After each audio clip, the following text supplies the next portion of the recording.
Tolong diberitahu amalan sunat sebelum tidur malam Pak Ustadz. Wudhu. Sebelum tidur malam berwudhu.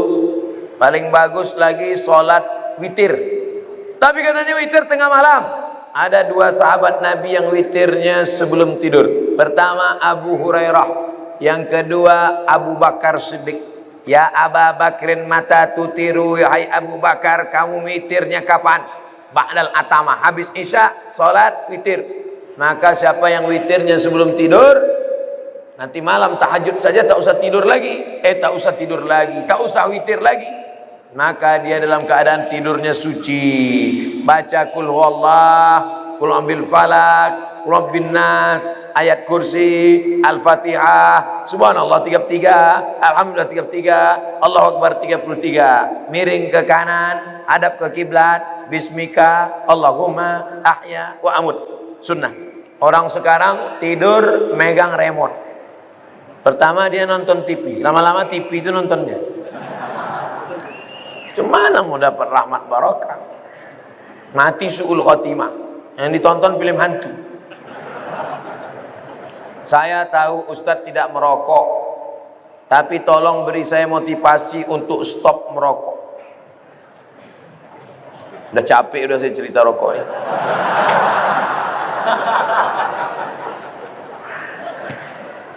Hai yang merokok berhentilah. Satu hari 10.000, satu bulan 300.000, satu tahun 3 juta, satu tahun 3.600.000, sudah bisa beli kambing kurban. Bisa apa tak bisa? Bisa. 2 ekor kambing bisa kurban. Coba mulai besok. Kalau mulut tu agak-agak masam, cari permen.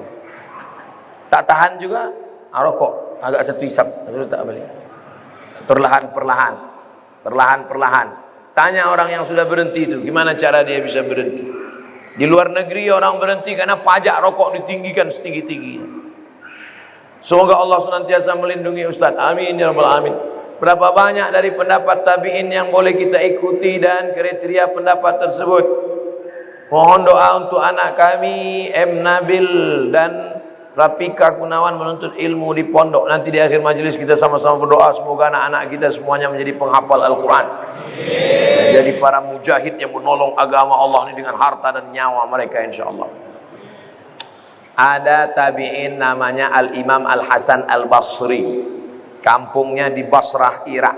Maka ucapan-ucapan dia itu banyak dijadikan sebagai sandaran pendapat. Kriteria menerima pendapat tabi'in itu adalah, kalau dalam tafsir itu ada 4. Tafsir ayat Quran dengan Quran, tafsir ayat Quran dijelaskan hadis Nabi, tafsir ayat Quran dijelaskan oleh pendapat sahabat, tafsir ayat Quran dijelaskan oleh tabi'in. Tengok tafsir Tabari, ada tafsir Ad-Dhahhak, ada tafsir Mujahid, ada tafsir Ikrimah. Itu semuanya adalah tabi'in yang memberikan penafsiran. Tapi kalau dia bertentangan dengan Quran, bertentangan dengan sunnah, maka tidak dapat diamalkan. Tapi mustahil mereka membuat-buat pendapat, karena mereka adalah ahlus sunnah wal jamaah. Tabi'in yang condong kepada Qadariyah, Jabariyah, Mu'tazilah, fitnah khalqil Quran, keluar dari ahlus sunnah, maka tak bisa dipakai.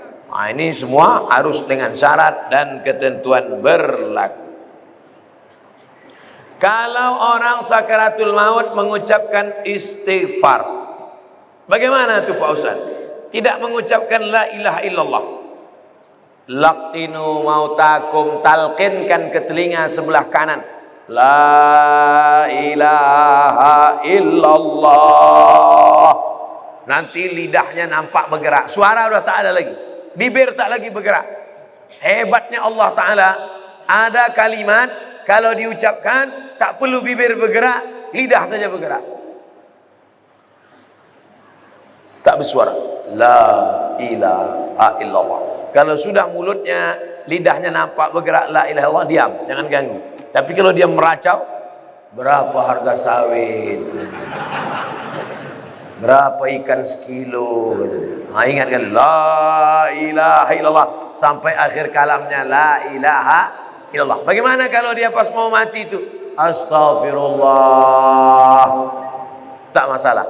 Karena substansi makna la ilaha illallah ada dalam astaghfirullah, ada dalam salawat, ada dalam subhanallah, ada dalam alhamdulillah, ada dalam Allahu Akbar.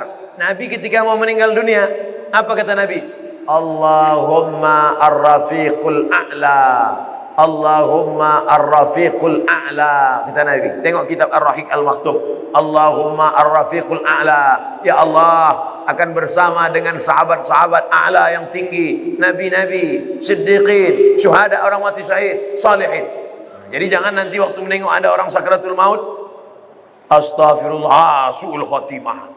Nah, karena substansi maknanya tetap ada. Bagaimana para rawi zaman dulu membukukan hadis? Bagaimana cara mereka membedakan hadis asli dan hadis palsu? Al-bazinjan syifaun min kulli da. Terong obat dari segala macam penyakit. Itu contoh hadis palsu. Terong obat segala macam penyakit. Siapa yang membuat hadis palsu? Tukang jual terong. Biar supaya laku dibuatnya hadis palsu. Syarat hadis sahih ada 5. Yang pertama, sanadnya bersambung. Sanad itu apa? Kau dapat hadis dari siapa? Imam Bukhari. Imam Bukhari dapat dari siapa? Abdullah bin Maslamah. Abdullah bin Maslamah dari siapa? Malik bin Anas. Malik bin Anas dari siapa? Abu Zinad. Abu Zinad dari siapa? Al-A'raj. A'raj dari siapa? Abu Hurairah. Abu Hurairah dari siapa? Dari Nabi Muhammad sallallahu alaihi wasallam. Sanadnya mesti nyambung. Kalau putus, lain. 2, periwayatnya mesti adil. Adil. Apa arti adil? Menjauhi dosa besar, menghindari dosa kecil. Dulu, kalau ada periwayat hadis yang tidak menutup kepala, tak diterima hadis. Karena tidak adil, tidak melanggar, sudah melanggar muru'ah. Makanya dulu periwayat hadis itu pakai sorban, pakai topi, menutup kepala. 3, Babit, ingatannya kuat. Ada orang alim tapi pikun, tak diterima hadis. Makanya kata Malik bin Anas, aku ketemu di Masjid Nabawi ini dengan orang-orang soleh. Kalau aku minta dia berdoa, turun hujan. Sakingkan kabul doa, sakingkan banyak zikirnya. Kalau aku suruh mereka berdoa, turun hujan. Tak perlu istisqa ramai-ramai. Satu orang saja berdoa, turun hujan. Tapi aku tidak meriwayatkan hadis dari dia. Kenapa? Karena pikun, tak ingat. 4, riwayat dia tak boleh bertentangan dengan riwayat yang lain. Namanya syaz, mukhalafatus thiqah liman huwa awsaq minhu. 5, tidak boleh ada illat. Illat itu apa? Sababun khafiyun yaqdah fi sihhatil hadis. Ada sebab walaupun kecil yang membuat hadis itu jatuh derajatnya, maka tak bisa diamalkan. Inilah kriteria yang dibuat ulama dalam kitab-kitab ulumul hadis, ilmu-ilmu hadis. Saya sedang hijrah, mendekatkan diri kepada Allah, tapi saya terbayang hal-hal kemaksiatan di saat saya dulu masih sendiri. Saya mohon bagaimana hijrah saya ini betul Pak Ustadz. Jangan sendirian, karena serigala akan menerkam kambing yang memisahkan diri dari jamaah. Buatlah komunitas, komunitas pemuda hijrah, komunitas jilbabers, komunitas hijabers, komunitas jembuluan sejati, komunitas bikers syariah, komunitas anak begadang malam tapi tahajud rajin. Buat komunitas. Setelah buat komunitas, angkat ketua, ada kartu anggota, membuat suatu kegiatan istiqomah, sholat berjamaah, qiyamul lail, undang pengajian, undang bapak-bapak dari dokter-dokter, ibu dokter untuk dialog tentang narkoba, undang bapak-bapak dari kepolisian tentang tertib lalu lintas, undang bapak-bapak dari TNI bicara tentang ketahanan kesatuan negara Republik Indonesia. Nah gitu. Karena komunitas ini tidak selamanya ceramah-ceramah. Mereka maunya dialog. Anak-anak muda ini tak mau lebih lama diceramahi. Mereka maunya dialog. Suatu masa saya di panggilan kerja suatu PT di dekat kota saya. Namun di saat saya diterima di tempat kerja itu, dilarang berjenggot dan berkumis. Saya sudah bilang saya tidak bisa mencukur jenggot saya. Mak nyindir saya. Tapi perusahaan itu masih keras agar saya mencukur jenggot saya. Apa tanggapan Pak Ustadz?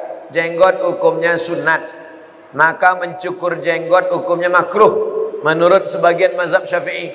Kalau ada ustadz yang berpendapat berjenggot itu wajib, maka mencukur jenggot berarti haram. Cukur jenggot haram, berarti dia milih pendapat yang berjenggot wajib. Saya memilih pendapat berjenggot sunat, maka mencukur jenggot tak sampai haram, hanya makruh saja. Jangan berkelahi masalah jenggot. Nanti yang tak berjenggot ngejek, oh kau sudah berjenggot ni ku tengok macam kambing. Kau tengok berjenggot, aku kambing, kau tak berjenggot anjing. Berkelahi. Berkelahi antara berjenggot tak berjenggot. Yang ketawa siapa? Yang tak sembahyang. Ini hukum pokok pangkal. Kita mau kerja, lalu kemudian di situ suruhnya cukur jenggot. Ada tempat kerja lain boleh berjenggot, tapi gajinya agak rendah sedikit. Ikut yang rendah gaji ini, karena di sini kita bisa melaksanakan sunnah. Tapi kalau tak ada tempat lain, cuma ini cukurlah, tak apa-apa. Sambil mencukur itu istighfar, astagfirullah, astagfirullah, astagfirullah. Bagaimana status perkawinan seorang mu'allaf? Istrinya tak Islam. Istrinya tak Islam tapi Yahudi Nasrani. Boleh. Karena boleh menikah istri Yahudi Nasrani menurut mazhab Hanafi, Maliki, Hambali. Syafi'i tak boleh. Pilih salah satu dari 4 mazhab karena dalam keadaan darurat. Dia mu'alaf, istrinya Nasrani atau Yahudi, boleh. Salah satu dari mazhab Hanafi, Maliki, Hambali. Syafi'i tak boleh. Mana dalilnya? Al-yawma uhilla lakumut thayyibat. Hari ini ku halalkan yang baik-baik. Wa ta'amul ladzina utul kitaba halal lakum wa ta'amukum halal lahum. Sembelihan Yahudi Nasrani boleh kamu makan, sembelihan kamu boleh mereka makan. Wal muhsanat, perempuan mereka boleh kamu nikahi menurut mazhab Hanafi, Maliki, Hambali. Tapi kalau istrinya Konghucu, Hindu, Buddha, tak boleh. Maka dia harus pisah. Otomatis pisah. Kalau tetap juga dia serumah, dia dihukum berzina. Maka mesti jelas tadi pertanyaannya, istrinya itu Nasrani apa Yahudi. Saya ingin tanya, bagaimana cara seorang hamba agar imannya tetap istiqomah menjalankan kewajiban agama di saat imannya down. Al-imanu yazid, naik, wa yanqus, turun. Itu ada satu bab dalam Sahih Muslim. Nama babnya Al-imanu yazid wa yanqus. Iman naik turun. Macam teh sariwangi juga dia. Kapan dia naik? Yazidu bit ta'at. Di dalam masjid bersama orang baik, mendengarkan pengajian, naik. Di karaoke mendengarkan lagu metal sama kawan setengah setan, turun. Oleh sebab itu berusahalah tinggal di komunitas. Di lingkungan rumah gabungkan dengan komunitas Spirit Yasin. Di kantor gabungkan diri dengan komunitas pengajian. Di grup WA ikut grup WA yang mengingatkan. Grup WA yang mengirimkan yang tak baik, keluar saja dari situ. Jadi untuk menjaga istiqomah ini kita mesti jaga. Dari mulai bangun pagi, dengarkan radio pengajian, tonton TV pengajian, sampai di kantor, komunitas kawan-kawan yang pengajian. Kertas terakhir. Alhamdulillah dapat bertemu dengan Ustadz pertama kali. Saya ada selalu kemari, karena selalu ada halangan untuk ketemu. Pertanyaan, mana yang lebih didulukan? Diturunkan lutut apa tangan waktu sujud? Sujud. Allahu Akbar. Lutut dulu, baru tapak tangan. Mazhab Syafi'i. Hadisnya riwayat Abu Wa'il. Sedangkan yang menyebutkan tangan dulu hadis Abu Hurairah, tapi matannya maklub. Maklub artinya terbalik. Tangan dulu. Allahu Akbar, tangan dulu. Baru lutut. Tapi dua-duanya boleh dilaksanakan. Tapi jumhur mayoritas ulama lutut dulu. baru tangan. Tapi kalau ada yang melaksanakan tangan dulu, saya pun tak salahkan. Asal jangan kening dulu. Itu terjungkal namanya. Lutut dulu. Jumhur, mayoritas ulama. Kalau ada yang membuat tangan dulu, termasuk buku Sifat Salat Nabi, Nasruddin Albani, kata dia tangan dulu. Tapi mayoritas ulama, lutut dulu. Salat istisqa sebaiknya dilakukan pada saat kapan Pak Ustaz? Salat istisqa dilaksanakan pada saat kemarau panjang. Cara pelaksanaannya dua. Yang pertama, sedang khutbah Jumat. Nabi sedang khutbah Jumat, masuk orang Arab Badui. Ya Muhammad, halakatil amwal. Kebun kami kering, kambing kami mati. Nabi sedang khutbah, langsung Nabi angkat tangan. Aghithna, aghithna, aghithna. Turunkan hujan, turunkan hujan. Selesai sholat Jumat, keluar Masjid Nabawi, basah lantai, basah tanah Masjid Nabawi. Begitu kabulnya doa Nabi. Jadi melalui sholat Jumat. Yang kedua, sholat istisqa khusus. Di mana Nabi sholat istisqa? Nanti Bapak Ibu kalau pergi umrah, cari ini kiblat, kiblat sebelah kanan ada namanya Masjid Ghumamah. Ghumamah arti awan. Karena Nabi waktu sholat istisqa datang awan di atas. Tinggal turun saja lagi. Selesai istisqa turun dia ke bawah. Saking kabulnya doa. Kenapa doa kita tak dikabulkan? 4. Mat'amuhu haram, makanannya haram. Mashrabuhu haram, minumannya haram. Malbasuhu haram, pakaiannya haram. Wa ghudhiya bil haram, disuapkan makanan haram. Salat istisqa, mohon kepada Allah ketika panas berkepanjangan dan tidak turun hujan. Mudah-mudahan Allah Ta'ala menurunkan hujan kepada kita sehingga menghilangkan segala malapetaka, bencana dan musibah. Ala hadhihi niyah wa kulli niyatin salihah. Al-Fatihah. A'udzu billahi minasy syaithanir rajim. Bismillahirrahmanirrahim. Alhamdulillahi rabbil alamin. Ar-Rahmanir Rahim. Maliki yaumiddin. Iyyaka na'budu wa iyyaka nasta'in. Ihdinas siratal mustaqim. Siratal ladzina an'amta 'alaihim ghairil maghdubi 'alaihim waladdallin. Amin. Allahumma shalli ala sayyidina Muhammad wa ala ali sayyidina Muhammad. Allahumma inna natawassalu ilaika bi jahi nabiyyika Muhammad sallallahu alaihi wasallam wa alihi thayyibin at-tahirin wa bi sirril Fatihah. Kami mohon kepada Engkau ya Allah dengan kemuliaan Nabi Muhammad sallallahu alaihi wasallam dan kemuliaan surat Al-Fatihah, antu yassir lana umurana, mudahkan segala urusan kami, urusan dunia dan akhirat. Wa antu farij kurubana, lepaskan kami dari segala malapetaka dan musibah. Wa antaftah lana futuhal arifin, bukakan pintu hati kami untuk melaksanakan ibadah. Wa antu sahih ajsadana, sehatkan badan kami supaya kami bisa istiqamah. Wa antu faqina fid din, dalamkan ilmu agama kami ya Allah. Wa tarzuqna fahmal mursalin, berikan kami pemahaman yang pernah Kau berikan kepada para nabi wali-walimu ya Allah. Allahumma ja'al abna'ana wa banatina min hufazil Qur'an wal hafizat, jadikan anak-anak kami menjadi para penghafal Al-Quran. Minal mujahidina fisabilik bi amwalihim wa anfusihim, mereka akan menolong agamamu dengan nyawa dan harta kekuasaan mereka ya Allah. Allah mawafiq ulata umurina, pemimpin-pemimpin kami, condongkan hati mereka untuk menolong agamamu dengan jabatan mereka ya Allah. Allahumma sallimna wa sallimil muslimin, selamatkan kami, selamatkan saudara-saudara kami ya Allah. Allahumma tahhir qulubana minal khiyanah, sucikan hati kami dari pengkhianatan, sucikan hati kami dari penyakit hasad dan dengki ya Allah. Allahumma ja'alna minat tawabin, jadikan kami orang-orang yang bertaubat. Waj'alna minal mutatahhirin, jadikan kami orang yang mensucikan badan dan hati. Waj'alna min ibadikas salihin, jadikan kami hamba-hambamu yang saleh.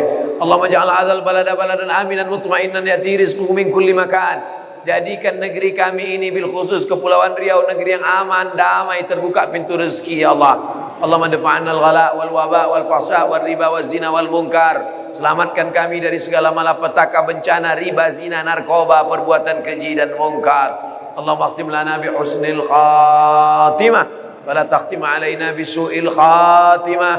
Allahumma ja'al akhir kalamina 'inda intiha'i ajalina, jadikan akhir kalam kami ketika ajal kami sampai, yang terakhir keluar dari mulut kami la ilaha illallah Muhammadur Rasulullah sallallahu alaihi wasallam, kalimatu haqqin 'alaiha nahya, dengan itu kami hidup. wa ilayna namutu, dengan itu kami mati, wa bi ba'su, dengan itu pula kami nanti dibangkitkan di padang mahsyar, minal aminin, selamat daripada azab neraka. Rabbana atina fid dunya hasanah wa fil akhirati hasanah wa qina adzabannar wa adkhilnal jannata ma'al abrar ya aziz ya ghaffar. Wa sallallahu ala sayyidina wa maulana Muhammad wa ala alihi wa sahbihi wa sallam, walhamdulillahi rabbil alamin. Taqabbalallahu minkum, taqabbal ya karim.